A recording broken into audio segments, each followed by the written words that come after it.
আলাইকুম। আজ আমরা বানাতে যাচ্ছি নুডলসের পাকোড়া। দেখে নিব কি কি লাগবে। প্রথমে দিয়ে দিচ্ছি পরিমাণ মতো আলু, কাঁচামরিচ, পেঁয়াজ।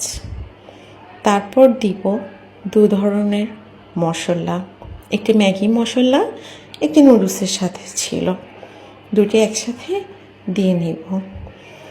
তারপর দিব পরিমাণ মতো টমেটো সস, ধনিয়া পাতার সস। আপনার বাড়িতে ধনিয়া পাতা থাকলে ওটাও কুচি করে দিতে পারেন। আমার বাসায় ছিল না, তাই এটা ব্যবহার করেছি। স্বাদ মতো লবণ, ঝালের গুঁড়া। তারপর দিয়ে নিব ময়দা বা কর্নফ্লাওয়ার, একটি ডিম সুন্দর করে মেখে নিব। তারপর আপনার পছন্দ মতো শেপ অনুযায়ী গরম তেলে ভেজে ঠিক এভাবে পরিবেশন করব।